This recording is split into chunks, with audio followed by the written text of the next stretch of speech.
We're really excited to have you all with us today for a timely conversation on how we can ensure a just response and recovery for communities hit hardest by the COVID and climate crises. Next slide, please. To start off, I'd like to share a few Zoom housekeeping items. So first, please add your name, pronouns, and organization in your Zoom screen. You can do this by hovering over your Zoom video and clicking the three dots, and then a rename option will pop up. Second, please keep yourself muted during the presentations. You'll have a chance to be in conversation with everyone during our breakout discussions. You can also use the chat box throughout the event for any questions and comments. Finally, if you have any technical issues, please send a direct chat message to Ryan Burbridge. So on our agenda today, we'll start off by sharing some context for this whole series. Then we'll have our first presentation on a mapping platform to identify communities most vulnerable to climate threats, followed by a breakout discussion. We'll then transition to our second presentation on investing in safe transportation options for both workers and riders, followed by another breakout discussion.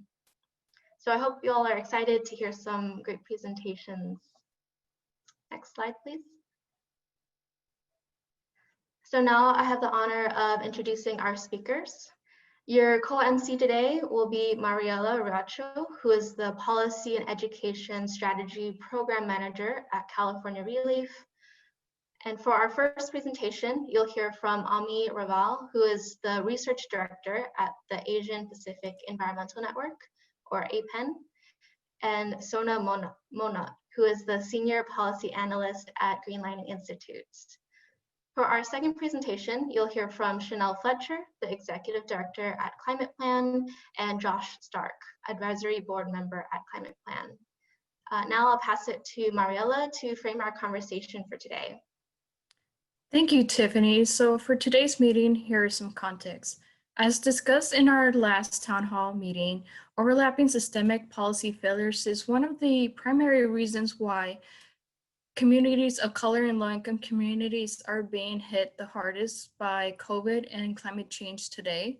The past 7 months have been extremely challenging, from the beginning of the shelter-in-place order to racial and social justice issues to climate change impacts.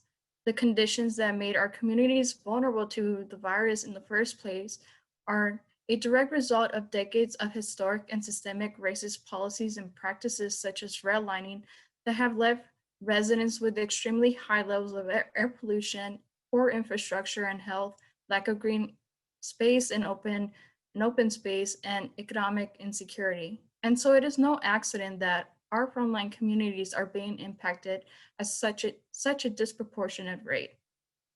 It has become clear that we need to think simultaneously and holistically about the multiple issues and hazards our communities are facing, and ask ourselves how we can support our frontline communities now in the face of COVID and climate change, while at the same time think through solutions that can create long-term sustainable and equitable system changes to address the root causes of these issues. We are bringing all of you here together towards a just recovery. To give you all a definition developed by the movement generation, a just recovery resists disaster capitalism and instead focuses on disaster collectivism that models people-powered, heart-centered, socially just relief for long-term organizing and actions that reclaim the rights of people to define their economy and govern their communities. Next slide. In light of everything that has happened these months, earlier this summer, Greenlining, APEN, Scope, California ReLeaf developed recommendations for a just COVID-19 response and recovery to support resilient communities. We submitted this letter to the Governor's Task Force on Business and Job Recovery. More than 100 organizations supported the letter, including many of you here today. The letter includes a comprehensive set of principles and specific equity-centered recommendations to respond to COVID and climate change.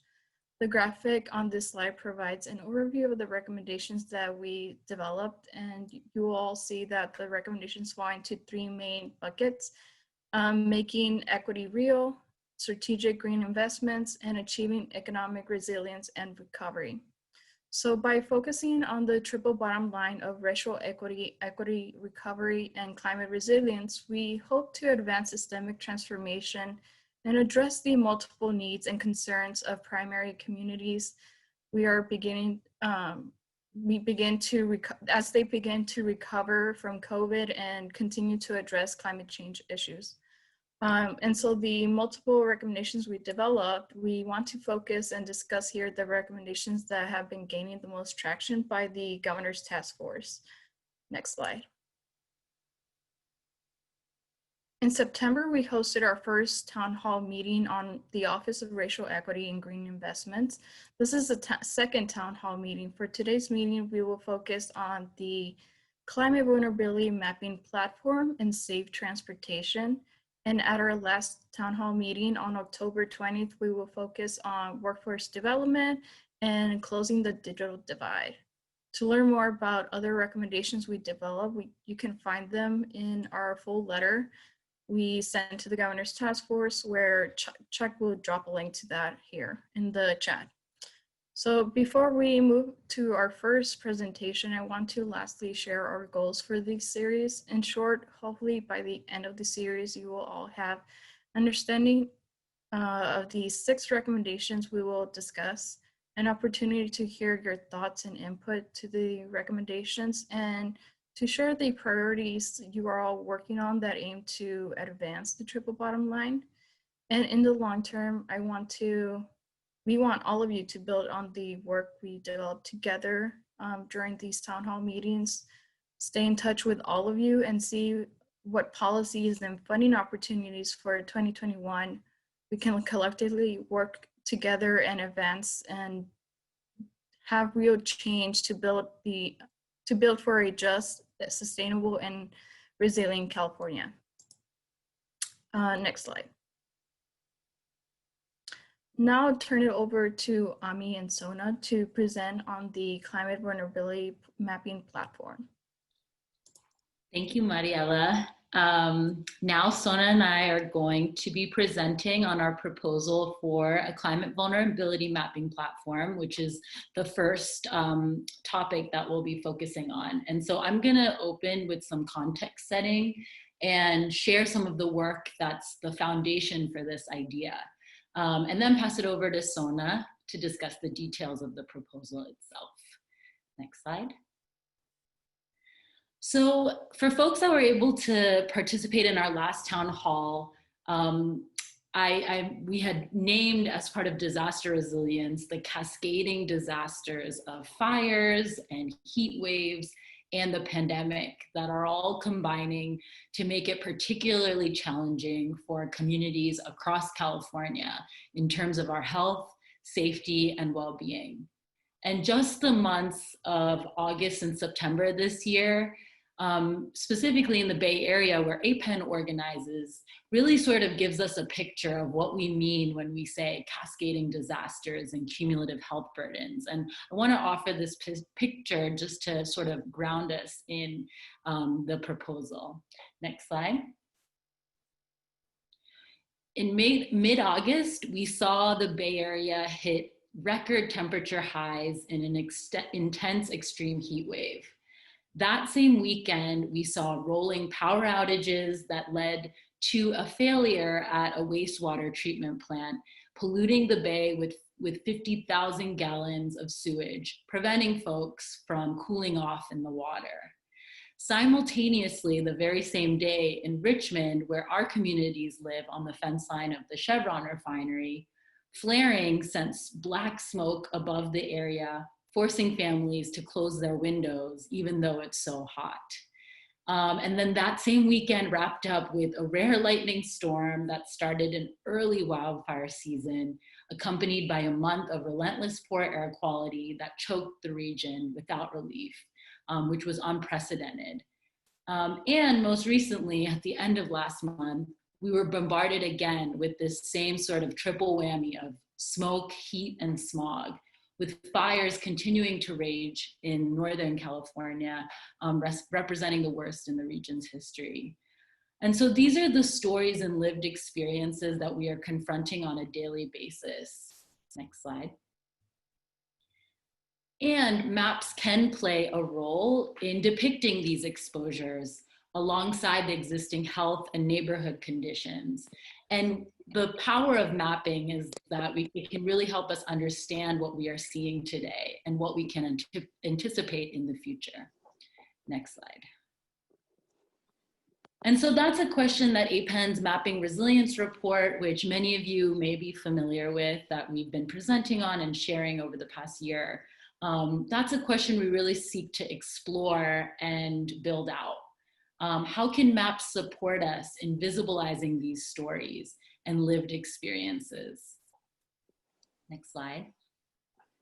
And I'd be remiss to not mention the impetus of APEN's Mapping Resilience Report, which is CalEnviroScreen, which we've seen really uplift and center the needs of environmental justice communities in policymaking. CalEnviroScreen is a powerful model for applying data and decision making, but it wasn't intended, nor was it designed to depict climate change vulnerability. And what it doesn't include is indicators around some of those exposures I just shared, like wildfires or extreme heat and sea level rise at this time. And so we see this effort to realize a climate vulnerability mapping platform as an effort complementary to CalEnviroScreen, but absolutely does not replace it. And really thinking about our communities face a complexity of challenges, and we need a suite of tools and set of data to really depict those challenges. Next slide. And so a central takeaway from the report is that there are a multitude of frameworks, some distinct to specific climate impacts, while others are more comprehensive. But really there's a lack of consistency across this abundance of tools that we review in the report. Next slide. And so just to share some of the key takeaways that I think it's really important to ground in as we before we move to the proposal, what we name in the report is that there really is a lack of a comprehensive framework that overlays social vulnerabilities alongside climate threats. And there's really no set of indicators or single framework as it stands now that depicts the most significant factors in one place. And in fact, the availability of so much data, it's overwhelming for decision makers and advocates alike. And it's leading to paralysis of action. Where we push that policymakers would in fact really benefit from a streamlined, actionable framework that compiles the key indicators into a single interface, making it easier for folks to really depict and use the data. This would really mirror and be complementary to CalEnviroScreen and be able to depict those interacting factors across that lead to the cumulative health burdens that I named at the beginning. And so we think that mapping is important and powerful because it can really start to operationalizing, addressing underlying systemic inequalities alongside these cascading climate disasters and public health crises our communities are facing. And hopefully support identifying the most vulnerable communities for the sake of targeting resources, protections, and projects. Next slide.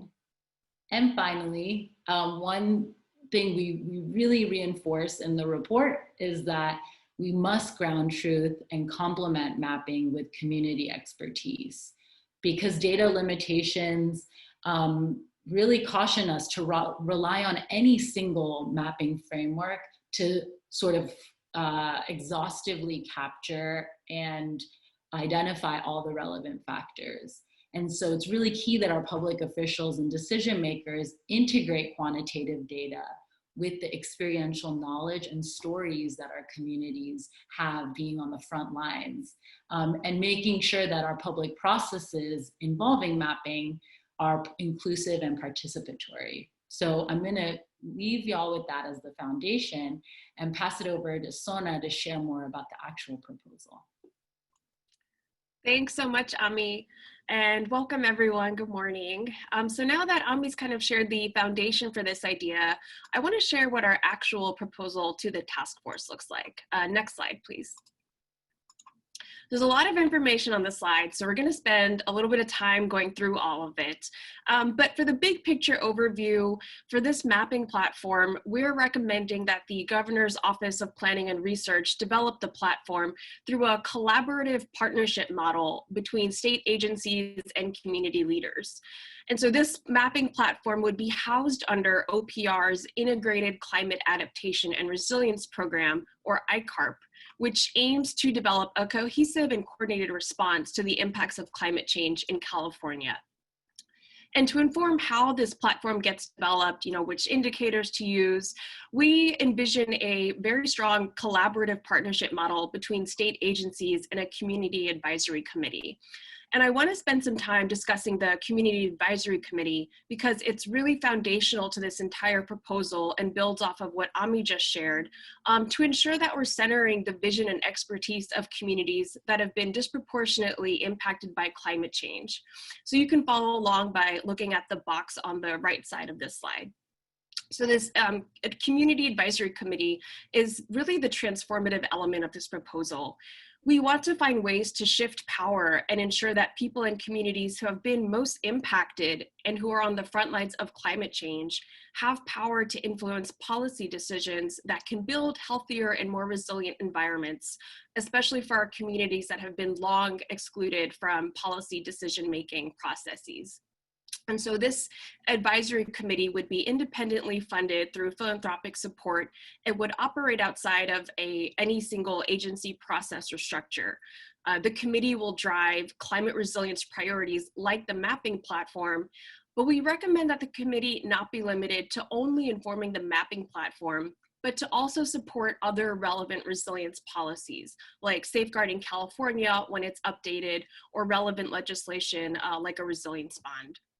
And in terms of the composition, the committee would consist of representatives from communities that have experienced major climate impacts, including members of disadvantaged, low-income, tribal, disabled access and functional needs communities, and other populations that are at high risk from climate change impacts. And this committee would work in very close collaboration and partnership with our state agencies and departments to develop and implement the mapping platform. And while the agencies will be participating in the community advisory meetings, the community groups would have a lot of ownership over vision setting, meeting facilitation, setting the agenda, and other key items. So while this community advisory process is taking place, moving over to the box on the left of the slide, OPR would get feedback to inform the development of the platform from ICARP's Technical Advisory Council, from researchers, from local government, state and local agencies, and other key stakeholders. And ICARP itself includes representation from several state agencies, including OPR, the Environmental Protection Agency, Natural Resources Agency, Office of Emergency Services, and Department of Public Health that would provide really important perspectives to inform how this platform gets developed. And the key takeaway here is that both the Community Advisory Committee and ICARP will shape key elements of the platform, like how it's designed, its potential uses, and which specific data sets to use. And accountability is critical to this entire proposal. So we want the agencies involved to be accountable to centering the vision that the Community Advisory Committee develops, incorporating their recommendations and integrating the recommendations into state decision-making. And again, taking us back to the big picture goal, once developed, this mapping platform will give community advocates, local governments, legislators, and the state an easily accessible visual platform to understand the impacts that climate change has on vulnerable populations, and will let stakeholders analyze the data to inform actions to combat the ongoing climate crisis. Next slide, please. And so now that we've provided an overview of the proposal and its foundation, I want to tie this idea back to the triple bottom line that Mariela discussed earlier. So all of our recommendations that we've submitted to the task force aim to meet a triple bottom line of racial equity, community resilience, and economic stimulus. And by advancing these three objectives, we hope to simultaneously address the multiple public health, climate, and economic crises that our communities are facing. So this mapping proposal will advance economic stimulus by paving a pathway for targeted protections and resources for historically disinvested areas. The platform will advance racial equity by centering the experiences of working class communities of color in all phases of platform development through the Community Advisory Committee and by identifying communities most vulnerable to climate change to inform state policy. And finally, it will support community climate resilience by integrating neighborhood conditions and socioeconomic factors along climate science. Next slide. And in addition to providing critical data on communities that are most vulnerable to climate change, we also want to highlight that many of the indicators we want to see in the mapping platform are indicators that can be used to identify populations that may be especially susceptible to COVID. So this graphic on this slide is from the Healthy Places Index of indicators for COVID-19. And you'll see that there's considerable overlap in indicators that can inform climate and COVID vulnerable populations, such as outdoor workers, elderly populations, the chronically disabled, communities with chronic health conditions like asthma, in addition to environmental and other factors like air pollution and access to parks and green spaces. And this overlap in indicators and data needs to identify vulnerable populations in the context of climate change and COVID really underscores how connected these multiple crises are for our communities and how important it is for us to think of these multiple crises as intersecting and compounding. Next slide. And so that concludes the overview of the mapping platform proposal. And just to quickly share the goals for this work, in the short term, we plan to convene the Community Advisory Committee with philanthropic support to inform how the platform gets developed, and for state agencies and private partners to support the development of the initial platform. In the medium term, we hope to transition to a fully state-sponsored platform by securing ongoing and dedicated funding once state budget conditions improve. And finally, in the long term, we want to ensure updates to the platform are informed by the Community Advisory Committee and that the platform is used to guide state, regional, and local climate resilience efforts by helping to target resources and protections to communities most impacted by climate disasters. So that concludes our first presentation. Thanks for joining, everyone, and I'll turn it back to you, Tiffany, to lead us into breakouts. Thank you so much, Sona and Ami. So now we're going to transition to our second presentation for today. I'll turn it over to Chanel and Josh, who will be presenting on the Safe Transportation proposal.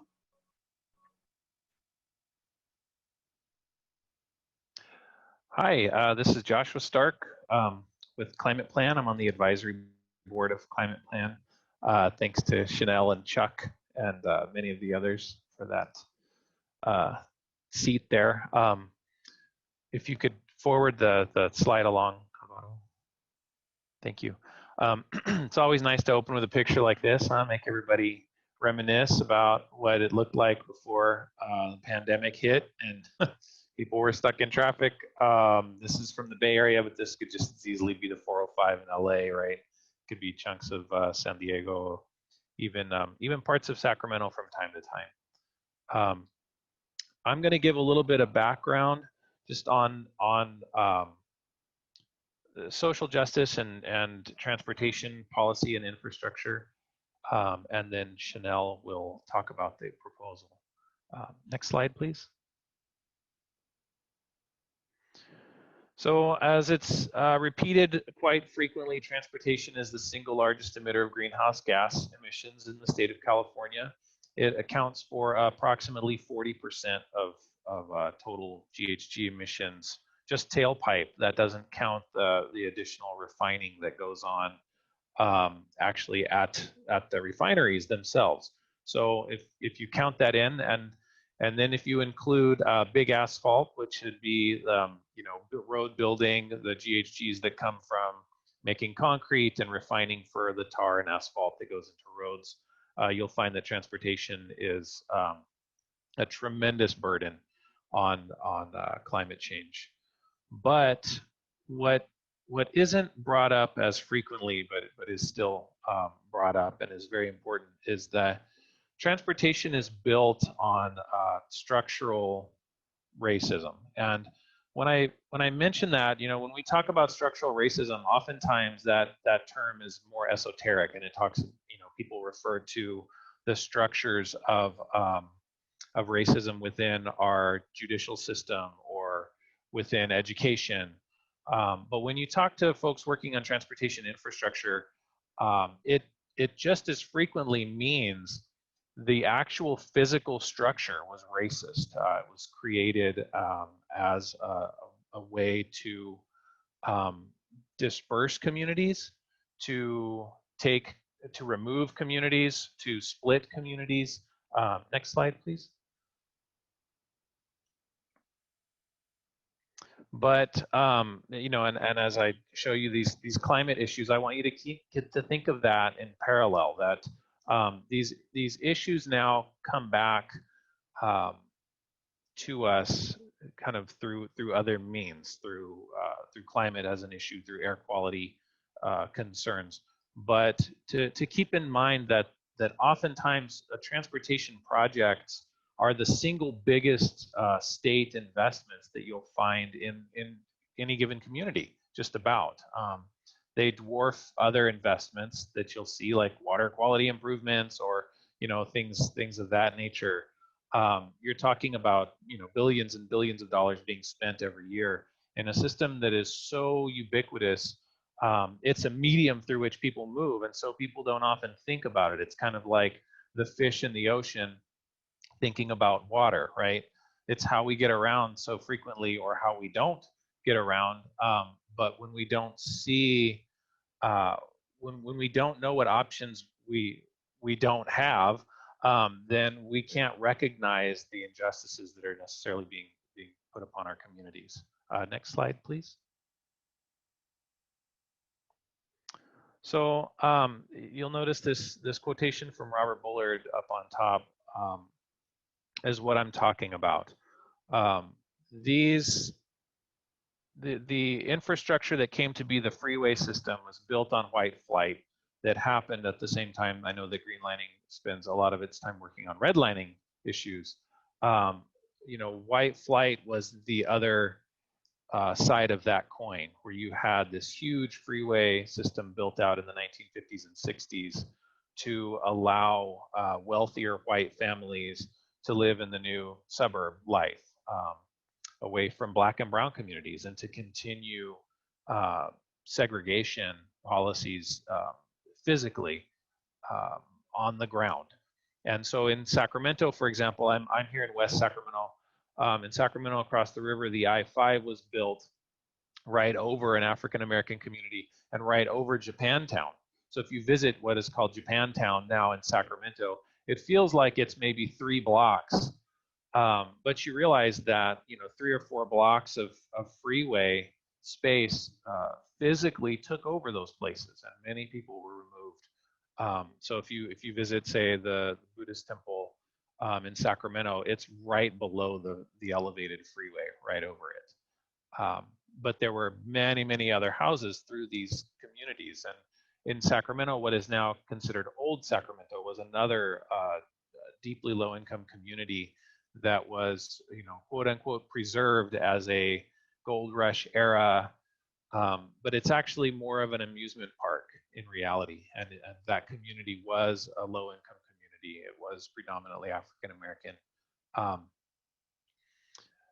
Those kinds of places, those kinds of experiences are shared throughout the state. Of course, they're shared throughout the country, but we're focused here in California, right? So, so when you look at how we have affected and created, you know, what we call car culture in California, we have left out the types of transportation that dramatically benefit low to extremely low income communities and predominantly communities of color. And by creating a system in which we underfund annually transit and other modes of transportation. Next slide, please. So before I pass this off to Chanel, just one last note. When we talk about transit and biking and walking as investments for low-income folks, transit, for example, is overwhelmingly used by low to extremely low-income families and folks of color, and that underfunding feels like a normal, but ClimatePlan has for years been trying to upend that idea of that investment being a normal means. So Chanel. Yay, thank you, Josh, so much. I super appreciate kind of doing presentations with Josh, and we've done this for a while. And this is my son Felix, who's showing you a picture that you guys can't fully see yet. Thank you, Felix. It's a jack-o'-lantern for Halloween. We're doing distance learning here. There's a ghost in there. And there's a ghost in there. And I think as most of you guys know at this point, yeah, schools are closed. It's a pandemic, so yay, Felix gets to join me. So I think one of the things that I like about doing this presentation with Josh is that I think Josh always, to me, provides a really helpful context for terms of understanding kind of like what we are entering into and what we have created. And that's what the crux of it is for me with this kind of work, is that what I get inspired by, I think about, Black Lives Matter and defunding the police. I think about, what just happened in terms of like the task force around like reparations. And when we talk about transportation, that is exactly what we need to see happening, and we're not seeing at all, right? And I think that's what Josh is talking about when we kind of give that history and that context around, just how racist transportation is because when we're talking about defunding the police, we really need to have a conversation about defunding our current transportation infrastructure. And that's really big and bold to say. So when we talk about like why we want to invest in safe and affordable transportation, I mean, you can kind of see what's on the slide, so I won't read that. But what I will say is that public transit, I mean, as Josh in that kind of slide before, has been underfunded for years and years and years. In addition to kind of it being underfunded, when we're looking at COVID right now, we're looking at who gets to choose out of being able to ride transit and who doesn't. And we see that same kind of like white flight pattern happening again and again. And we're seeing that those who rely the most on transit tend to be, essential transit workers, right? Low-income families. Those are the people that we're talking about when we're talking about, again, like, whether you say, defunding transportation, like defunding roads and highways, or whether you're Joe Biden and you're talking about reimagining a transportation system. Next slide. So I think in terms of kind of the proposal that we said, so there is much more recommendations. I wanted to be cognizant of the time that I had. So there are kind of like 3 points that I really wanted to uplift. And Felix is going to quietly stay here and do it with me. And if you want to do my hand gestures behind me, you can. Can we do PBS Kids? You can do PBS Kids. I'll do your hand gestures. You can do my hand gestures first. Okay. We're gonna just roll with this here. So here we go. First and foremost, we are in a pandemic. I mean, our president right now has COVID-19. We need to provide a safe transit environment for our transit workers, our transit riders. I mean, what that comes down to, we're looking at whatever stimulus dollars come in, whatever state transportation dollars come in, that should be funding PPE, right? Personal protective equipment. That should be funding masks, we should be funding hand sanitizers. We should be providing hazard pay. I mean, this is a serious issue, and we need to stop kind of adapting to being in a pandemic and really thinking about our workers, our riders, and how we're servicing and taking care of them. The second point, we really need to look at our transportation funding. And, I'm super radical. We're a coalition at ClimatePlan, so we talk about better aligning transportation funding. But really and truthfully, like I said, it's like reimagine, defund, whatever one you want to put in there, but we need to have a real conversation about state transportation funds, where it's going, and what we're doing with that money. And that's what this proposal is really about. We're talking about it should be funding planning efforts that are centering and prioritizing input for those communities that are the most impacted. Like if you are the most impacted by a decision, you should be having the most power in terms of where it's going. That is not how transportation works right now. And Josh and I could probably do like an hour-long series on what currently happens that creates the infrastructure that we're in now. Although actually some folks on this, they're on this webinar, could actually do that too. We also need to be thinking about, I think, active transportation and really thinking about equity. And I say this because, as you can see, I'm a Black woman. My son is half Black. I'm trying to be sensitive with how he identifies, so he's half Black. But either way, when the police are coming, they're not looking at that. And that's what we need to have real conversations. So it's like when we're talking about like slow streets and we're talking about opening up the streets, it's not that I think I am not supportive of that. It's that if we're not thinking about that and intentionally thinking about racial justice, we're going to continue to see what we've currently have seen. And that's Black people being murdered. And there are ways that we can start planning and thinking about that and taking ownership of how we do that. And that works in tandem with those other issues as well. And so I think this is another big piece right here where we're talking about we really need to center and prioritize like racial justice when we're talking about planning, policies, and investments. Next slide. This gets us to that triple bottom line that we're talking about. And so I think like racial equity is one of those, right? Like again, like flipping that planning, diagram on its head. So planning kind of came out of like this more like white supremacist eugenics space. And like, we don't want to do that anymore. So let's change that. We're talking about community resilience. So we're really thinking about how are we building up stronger, I think, communities that can address climate change, which I didn't really mention, I know Josh did too, but it's like all the things that we're talking about are actually going to reduce emissions. And then there's like economic stimulus, which is that like we're thinking about accessibility. We're thinking about how are we getting those that are the most vulnerable to where they need to get to. And that's a part of what transportation does and facilitates, and that's why this is so important. Next slide. Yay, goals. So when we get to the goals, okay, so we have short, medium, long. So the short-term goal at this point right now, what we really want to see is public transit just remaining functional to help those kind of essential workers, those riders, and keep our economy afloat. And that's, I think, if folks don't know, super quick, there is like a package at the federal level, $32 billion that we're talking about right now for transit across the nation. But in California, we're looking at epic shortfalls across the state. So if you're in LA, if you're in the Bay, if you're in SAC, like they're all facing huge cliffs right now, which is why we're saying we just need to keep transit afloat.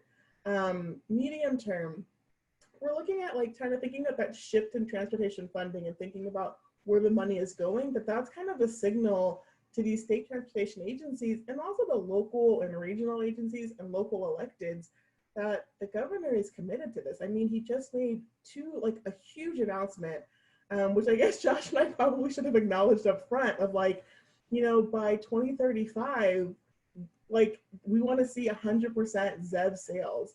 And before that, he made another big announcement around we're going to take our current money and leverage it so that we're reducing emissions. And so we're working right now to get that implemented, but we want to basically show that to like these agencies that yes, like this is the direction and path that California is on, and that's going to have applications for other states and hopefully the federal government, depending on where the election goes. And then I think finally, like what we're looking at is that we see state transportation funding becoming this coordinated approach. So we're seeing it from the state, the regional, the local level. Like we're talking about racial disparities, we're talking about climate justice. I mean, and we're building these things in, and that again, like I said, it's becoming a model, and we're seeing that sea change start to happen, and it starts here, and we're all kind of committed to that work. Thank you. We are almost done and out of time, but first, quickly, I want to share the last town hall meeting is going to be on October 20th, It's going to be on workforce development and closing the digital divide. Also, here you can see all of our contact information. I want to let everyone know that we'll be sharing the key takeaways from the documents you all had, the slides, the recording of the presentations, and the sign-on sheets. If you're interested to keep engaging with us on these topics, it would all be forwarded at the end of the town hall series. With that, I just want to thank you, everyone. Thank you for your energy, and I hope everyone has a great rest of the day. That's it. Thank you. Thank you. Thank you, Mariela.